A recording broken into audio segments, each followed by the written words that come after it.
The first thing to consider is where you're actually going to be sleeping. So this is a great question to ask in advance.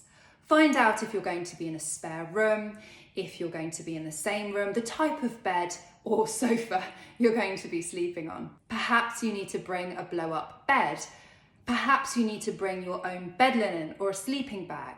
If you're going to stay at a friend's house and they have other people living in the property, perhaps at university halls of residence or in shared accommodation, you'll want to ask about the bathroom situation.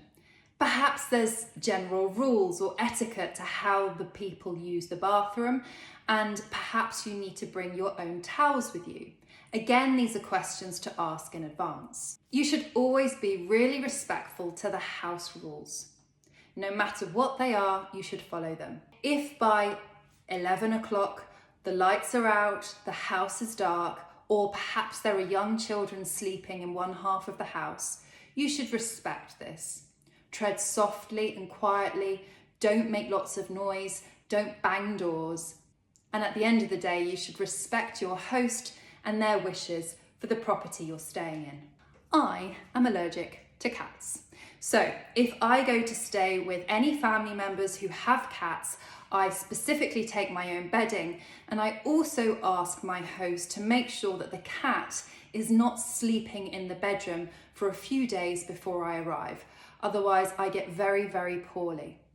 Equally, if you're terrified of dogs, for example, then you might want to ask your host if they have a dog and if they wouldn't mind shutting it into one section of the house or the property when you visit so that you're not terrified. Once upon a time, a friend of mine woke up to find his host's pet snake wrapped around his feet. Thankfully, it was a very friendly snake, but it did give him a bit of a shock. Another thing to consider is the type of footwear and how you remove your shoes, or if you remove your shoes at all when you enter the house. A lot of cultures expect shoes to be removed. Some cultures find it very rude if you don't, whereas other cultures don't want you to remove your shoes.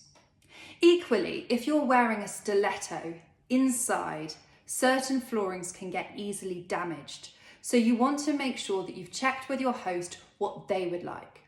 As you enter the property, simply ask, "Would you like me to remove my shoes?" And then you'll have the answer. Let me know if you've got any ideas or tips you can share with us about what you would do the first time you stay overnight at a friend's house.